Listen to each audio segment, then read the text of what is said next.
জিকিরের কত দাম। আমি একটা কথা যদি আপনাদের সামনে আনি, আপনারা কি শুনবেন কি শুনবেন না? আপনার মুসা কালিমুল্লাহরে চিনেন? জোরে কোন চিনেন? মুসা কালিমুল্লাহ যখন তার রাষ্ট্র চালাইতেন, যে সময় নবী ছিলেন, ওই সময় তার কি করতেন? ওই সময় সমস্ত উম্মতের খবর নিতেন। আর তুর পাহাড়ে যা কি করতেন? আল্লাহর সঙ্গে আলাপ আলোচনা করতেন। যুবক ভাই অন্যদিকে দৌড়ানোর অনেক চিন্তা ভাবনা নিয়ে আসছিলাম, কিন্তু দৌড়ায় সময় কোলানো যাবে না। আমি একটা কথা ইঙ্গিত দিতে চাই, মুসা কালিমুল্লাহ তুর পাহাড়ে যাচ্ছেন। ভাইজান দৈনিক দিন যায় তুর পাহাড়ে যে আল্লাহর সঙ্গে কথাবার্তা বলার জন্য। একদিন পথ চলতেছে, পথ চলতে চলতে চলতে চলতে হঠাৎ করে বইগণ জঙ্গলের পাশ দিয়ে যায়। যখন জঙ্গলের মাঝখানে আছে, মাঝামাঝি জায়গার ভিতরে আছে, ওই সময় দেখা গেল মুসা কালিমুল্লাহর কানের ভিতরে আওয়াজ আসতেছে, লা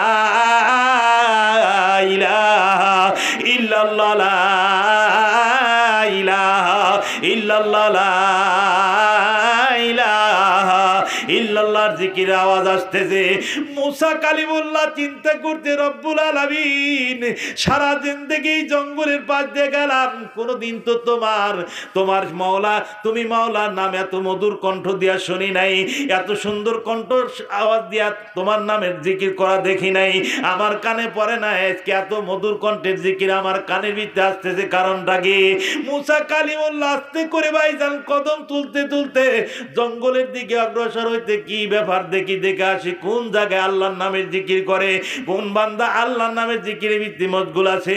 মুসা কালিমুল্লাহ বয়ান করেন, আমি এক কদম দুই কদম করে জঙ্গলের ভিতরে যখন ঢোকা শুরু করে দিলাম, যায়া দেখি আল্লাহর এক বান্দা যায় নামাজের উপরে বসে, ভাইজান চুল দাড়ি পেকে সাদা হয়ে গেছে। আল্লাহর বান্দা জিকির করে, লা ইলাহা ইল্লাল্লাহ, লা ইলাহা ইল্লাল্লাহ, লা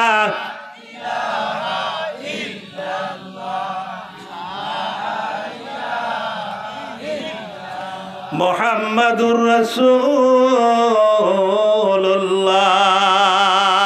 যুবক ভাইরা আমার, আমি আলোচনা করতেছিলাম মুসা কালিমুল্লাহ আল্লাহর পয়গম্বর এক কদম দুই কদম করে জঙ্গলের ভিতরে প্রবেশ করলেন। করার পরে দেখে একটা জায়নামাজ বিছানো।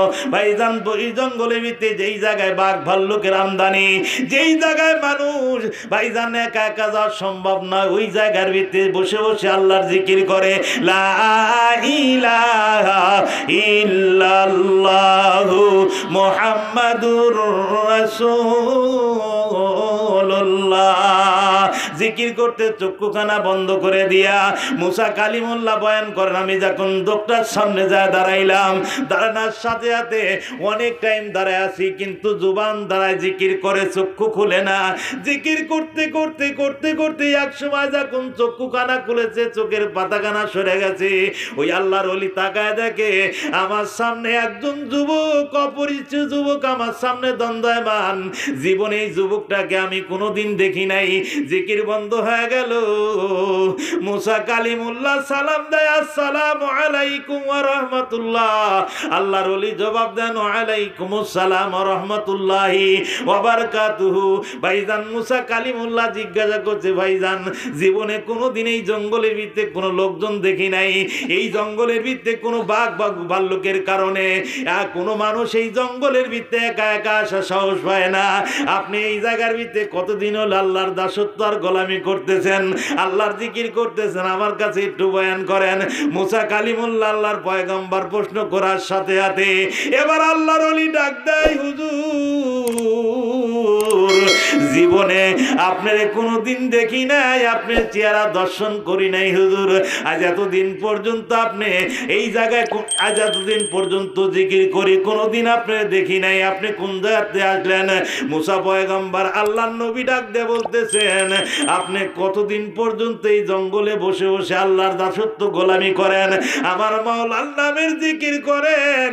জীবনে বহু মানুষের জিকির শুনেছি, কিন্তু এত মধুর কণ্ঠের জিকিরের আওয়াজ আমার কানে বসে নাই। এক ফকির গেছে ভিক্ষা করার জন্য, কি জোরে কন আইরি চারদিক থেকে খালি এগিয়ে আসতে, আমি কুন্ডে থেকে কুন্ডে কই, এখন দিশা হইতেছিল জোরে কন। তো যাও বসে থাকবেন তো? এবার মুসা কালিমুল্লাহ ডাক দেয়া বলে, হুজুর আপনার কাছে একটা আপত্তি করতে চাই। আপনি কতদিন পর্যন্ত এই জায়গার ভিতরে আপনি আল্লাহর দাসত্ব আর গোলামি করতেছেন? আমার মাওলারে ডাক দেন, মাওলার জিকির করেন। এবার ডাক দেয়া বলে, হুজুর আপনার জিন্দগিতে কোনোদিন দেখি নাই, আপনার চেহারা দর্শন করি নাই হুজুর। আর 450 বছর পর্যন্ত এই জঙ্গলের ভিতরে একা একা আমার মাওলার নামের জিকির করে, জোরে কন মারহাবা। কয় বছর? আরো জোরে কন, কয় বছর? 450 বছর পর্যন্ত মুসা কালিমুল্লাহ লাভ দিয়ে উঠছে, সর্বনাশ, বেহুশ হয়ে যায়। এখন এই 450 বছর পর্যন্ত আল্লাহর দাসত্ব আর গোলামি এই জায়গায় করো। মুসা কালিমুল্লাহ ওই সময় আল্লাহর ওলিকে জিজ্ঞাসা করে, ও আল্লাহর ওলি রে, ও আল্লাহর বান্দা, তোমার আমি কয়েকটা প্রশ্ন করতে চাই। বলে, হুজুর করেন, আপত্তি নাই। কি প্রশ্ন করতে চান? এই জঙ্গলের ভিতরে কোনো খানা পিনার ব্যবস্থা নাই, কোন ফলমূলের গাছ নাই, তুমি কি খায় বাসো? বলে, যখন দুনিয়ার বুকে আমি বোঝা শিখেছিলাম, ওই সময় আল্লাহ রাব্বুল আলামিনকে ডাক দিয়েছিলাম, মাওলা ও, আমি শুনেছি এই দুনিয়ার বুকে যারা দাসত্ব আর গোলামি করে আল্লাহর ইবাদত বন্দি করে কবরে যাবে, আল্লাহ রাব্বুল আলামিন তাদেরকে জান্নাত দিবে। যারা খারাপ কাজ করে যাবে তাদের জন্য জাহান্নাম বানাইছে। যেদিন বোঝা শিখেছি ওই দিন আল্লাহর দরবারে দোয়া করেছিলাম, মালিক এমন এক নির্জন জায়গা তুমি দেখা দাও মাওলা, যেই নির্জন জায়গায় শুধু আমি আল্লাহর দাসত্ব আর গোলামি করতে পারি, মাওলা তোমার অন্তর ভরে ডাক দিতে পারি, একা একা তোমার নামে জিকির করতে পারি, মাওলা ও এমন একটা নির্জন জায়গা দেখায় দাও। আর দ্বিতীয় নাম্বার প্রশ্ন হচ্ছে, মাওলা আমি জীবনে কোনোদিন যতদিন দুনিয়ার বুকে বাঁচা থাকবো, মাওলা এক ফোঁটা পানির পিপাসা যেন আমার গলার ভিতরে না আসে, আর খানা পিনার ব্যবস্থা যেন না হয়। আমি তোমার দাসত্ব আর গোলামি করব, শুধু আমি না খায় আমি দাসত্ব গোলামি করতে চাই, দুনিয়ার কোনো খানা খাইতে চাই না। আল্লাহ রাব্বুল আলামিন আমার দ্বিতীয় নাম্বার দোয়া কবুল করেছেন, প্রথম নাম্বার দোয়া কবুল করেছেন, তৃতীয় নাম্বার দোয়া আল্লাহর কাছে করেছিলাম, মাওলা শেষ জামানার একজন পয়গম্বর হবে, যেই পয়গম্বর তুর পাহাড়ে আল্লাহ রাব্বুল আলামিনের সঙ্গে সাক্ষাৎ হবে, কথাবার্তা বলবে, ওই পয়গম্বরকে না দেখায়া আল্লাহ তুমি আমারে কবরের যাত্রী সাজায়ও না। যার নাম মুসা কালিমুল্লাহ হবে, এই পয়গম্বরকে না দেখায়া তুমি কবরে নিও না। আমার মাওলার কাছে দোয়া করার পর আমি এই জায়গায় নির্জনে কি করতেছি, আল্লাহর দাসত্ব গোলামি করি, খানা পিনার ব্যবস্থা নাই, আল্লাহ সেই ব্যবস্থা আমার জন্য করে দিয়েছে। বলে মুসা কালিমুল্লাহ ডাক দেখায়, আমি এক জায়গায় যাইতেছি। বলে, কোন জায়গায় যাও? বলে, আমি যাইতেছি আল্লাহর সঙ্গে কথাবার্তা বলার জন্য। তুমি কি আমার চিনো? বলে, না চিনি না। বলে, তোমার প্রথম নাম্বার প্রশ্ন তোমার কবুল হয়ে গেছে, দ্বিতীয় নাম্বার প্রশ্ন কি ছিল? বলে, শোনো, দ্বিতীয় নাম্বার প্রশ্ন তোমার কাছে করতে চাই। আমার কলিজা ফাইটা যাইতে তৃষ্ণার কারণে এক গ্লাস পানি যদি তুমি আমারে পান করাইতা, তাহলে তোমার জন্য আল্লাহর কাছে দোয়া করতাম। বলে, সত্যিকারই দোয়া করবা কিনা? বলে, হ্যাঁ দোয়া করব। বলে, শোনেন, আপনার প্রথম নাম্বার দোয়া কবুল হয়ে গেছে। যারে দেখার জন্য তুমি পাগল পারা আল্লাহ মুসা পয়গম্বরের সঙ্গে সাক্ষাৎ না করায় তুমি কবরে নিও না গো মাওলা, সেই মুসা পয়গম্বর হলো আমি। আর দ্বিতীয় নাম্বার শর্ত করেছো, এক গ্লাস পানি তুই পান করার জন্য চাইতেছো, এই জায়গায় পানি পাওয়া যাবে না, একটু সময় দাও, আমি এই গ্রামের ভিতর থেকে ঢুকে এক গ্লাস পানি তোমার জন্য নিয়ে আসি। ভাইজান ওখান থেকে যখন মুসা কালিমুল্লাহ আল্লাহর ওলির দরবারতে সরে পানি আনার জন্য গেছেন, এক গ্লাস পানি নিয়ে আসতেছেন, ভাইজান মুসা কালিমুল্লাহ রওনা দেয়। আল্লাহ রাব্বুল আলামিন ডাক দেয়, বলেন জঙ্গলে হিংস্র প্রাণীদেরকে, বাঘ বাঘুরকে, চিরিগালকে ডাক দেয়, কুকুরকে ডাক দেয়, ও আল্লাহর মাখলুকের দলেরা তোমরা দেরি করো না, ওই যে যায় নামাজের ভিতরে 450 বছর পর্যন্ত আল্লাহর দাসত্ব আর গোলামি করতেছিল, আমার আল্লাহর নামের জিকির করতেছিল। ওই আল্লাহর ওলি যায় নামাজের ভিতরে বসা আছে, ওই আল্লাহর ওলির কাছে যাও, হিংস্র প্রাণীগুলো তাকে তোমরা চিরা পাইরা তাকে তসনস করে খাও, সঙ্গে সার করে দাও, হাড়ুড্ডি গুলো আলাদা করে রাখো, তাকে জিন্দা দুনিয়ার বুকতে হত্যা করে দাও। ভাইজান আল্লাহর হুকুম পাওয়ার সাথে সাথে জঙ্গলের হিংস্র প্রাণীগুলো কি করলেন, দৌড়াদৌড়িকে আসার পর ওই যায় নামাজের উপর থেকেই ভাইজান আল্লাহর ওলিকে হিংস্র প্রাণীগুলো টাইনে হাসছে ছিঁড়া ভাইজান ওই জায়গায় তাকে খায়া শেষ করে ফলাইছে। এক জায়গায় ভাইজান হাতের হাড্ডি গুলো পড়ে আছে, আর এক জায়গায় পায়ের হাড্ডি গুলো পড়ে আছে, এক জায়গায় দেহ পড়ে আছে, আর এক জায়গায় বুক পড়ে আছে, আর এক জায়গায় মাথা পড়ে আছে। এই দৃশ্য দেখার পর মুসা কালিমুল্লাহ যখন জঙ্গলের ভিতরে ঢুকেছেন, জঙ্গলের ভিতরে ঢোকার পর পানি নিয়ে আসে আল্লাহর ওলির যায় নামাজের কাছে দাঁড়াইছে, দাঁড়ানোর সাথে সাথে দেখে কঙ্কাল পড়ে আছে। আল্লাহ রাব্বুল আলামিনের দরবারে মুসা পয়গম্বর দোয়া করে, রব্বুল আলামিন তোমার একজন ওলির সঙ্গে যদি তুমি এরকম ব্যবহার করে থাকো মাওলা, হাসরের কঠিন মাহাসরের ময়দানে আমাদের অবস্থা, আমাদের উপায় কি হবে? মুসা কালিমুল্লাহ দাঁড়ায় দাঁড়ায় কাঁদতেছে। আল্লাহ রাব্বুল আলামিন ডাক দেয় কয়, মুসা কালিমুল্লাহ তুমি কান্না করো না, ও মুসা তুমি আমার দিকে একটু মুতাজ্জো, আমার কথাগুলো শুনতে থাকো।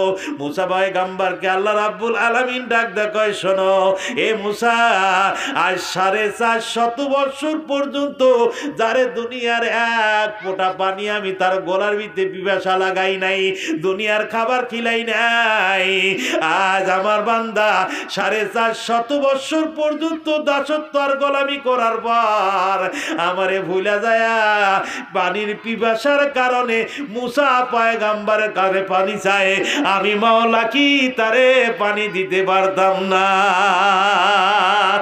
জোরে কোন সুবহানাল্লাহ। যারে 450 বছর দুনিয়ার কোনো খাবার খাওয়াই নেই, সে ক্ষুধা আমি উঠায় নিয়েছি, না খাওয়াই রাখছি। এক গ্লাস পানির কারণে মুসা কালিমুল্লাহ তোমার কাছে আপত্তি করলো, এক গ্লাস পানি কি আমার বান্দার আমি দিতে পারতাম না? জোরে কোন দিতে পারতাম না? জোরে কোন দিতে পারতাম না? যুবক ভাইরা আমার, তাহলে বোঝা গেল চাবো কার কাছে? জোরে কোন কার কাছে চাবো? আমরা দুনিয়ার কোনো মানুষের কাছে চাবো না, দুনিয়ার কোনো প্রেসিডেন্ট কাছে যাব না, দুনিয়ার কোনো ভাইজান মন্ত্রী মিনিস্টারের কাছে আমরা আপত্তি করব না। আমরা যখন আমাদের দরকার হবে, আজকে একটা কথা বলে দেই, রাত যতই গভীর হবে আমার আল্লাহ রাব্বুল আলামিন 7 তবক আসমান, ভাই 7 তবক আসমান ভেদ করে যে আসমান আমরা দেখি, যেটা আমরা প্রথম আসমান দেখি, আসমানে চলে আসে বান্দারে আমার, বান্দিরে আমার, যাওয়ার যদি দরকার হয় দুনিয়ার চেয়ারম্যান মেম্বারের কাছে তোমরা হাত বাড়াইবা না, দুনিয়ার চেয়ারম্যান মেম্বারের কাছে মাথা নত করবা না, দুনিয়ার কোনো প্রধান পরামানিকের কাছে তোমরা নত স্বীকার করবা না। ওযু বানায়া মাঘ মাসে কোন শীতের রাত্রিতে যখন বান্দা তাহাজ্জুদের নামাজের ভিতরে দাঁড়ায়া, ভাইজান ওই তাহাজ্জুদের নামাজের ভিতরে দাঁড়ায়া ভাইজান নামাজের নিয়ত করে, যখন নিয়ত করার পর সূরা কেরাত পড়ার পর রুকু করে, রুকু করার পর যখন সিজদায় যায়, সিজদায় যখন দীর্ঘ টাইম কাটাবেন আর বলতে থাকবেন সুবহানা রাব্বিয়াল আলা, সুবহানা রাব্বিয়াল আলা। বান্দা যখন চোখের পানি ছেড়ে দিয়া আল্লাহর কুদ্দুতি পায়ের ভিতরে সিজদা লাগায়া গরম চোখের পানিগুলো মাওলার পায়ের ভিতরে ফালায়া দেয় আর বিকরা বিকরা কাঁদতে থাকে, ভাইজান কান্দার ভান করে কিন্তু কান্দা আসে না। একদিন চলে যায় চোখ দিয়ে পানি আসে না, 2 দিন চলে যায় চোখ দিয়ে পানি আসে না, 3 দিন চলে যায় চোখ দিয়ে পানি আসে না, 10 দিন চলে যায় চোখের পানি নাই, 20 দিন চলে যায় চোখের পানি নাই। ভাইজান 39 দিনের মাথায় আল্লাহর বান্দা সিজদার ভিত্তি মাথা লাগায়া আমার মাওলাকে ডাক দেয়, মাওলাও এত চেষ্টা করলাম, এত নাফরমানি কাজ করেছি, এত গুনাহ কাজ করেছি, কবিরা গুনাহ করেছি, সগীরা গুনাহ করেছি, জানা গুনাহ করেছি, অজানা গুনাহ করেছি। মাওলা যত প্রকার গুনাহ আছে সব গুনাহ করে গো মাওলা তুমি আমার উপরে বেজার হইছো গো মাওলা, বেজার হইও না গো মাওলা। তুমি বানাইছো এই বান্দারে তুমি কেমন করে জাহান্নামের আগুনের ভিতরে জ্বালাইবা। বান্দা ফিকরা ফিকরা কান্দে, আমার আল্লাহ ডাক দেখায় বান্দারে আজকে যখন তোর চোখের পানি আমার পায়ের উপরে গরম পানি যখন আমার পায়ের উপরে ঢেলে দিলি, আমি মাওলার পায়ের উপরে যখন চোখের পানি ছেড়ে দিয়ে কাঁদতেছি, আমি মাওলা সইতে পারলাম না। বান্দা এই গভীর রজনীতে দুনিয়ার কোনো মানুষ জিন্দা নাই, আমি আর তুমি, তুমি আর আমি আর তুমি, তুমি আর আমি আর মাওলা তুমি আর আমি আর তোমার ভিতরে কোনো ভেদাভেদ নাই, কোনো ফাঁকাফাঁকি নাই। আল্লাহ রাব্বুল আলামিন ডাক দেখায় আমি তোমারে দেখতেছি, তুমি আমারে দেখতেছো। এই গভীর রজনীতে দুনিয়ার কোনো মানুষই দেখলো না, আমি আল্লাহ রহমতের হাত দিয়া টান দিয়া বান্দা তোমারে আমার কোলের ভিতরে উঠায় নিয়া জাহান্নামের আগুন থেকে ফিরাইয়া আমি আল্লাহ জান্নাত দিয়া দিলাম।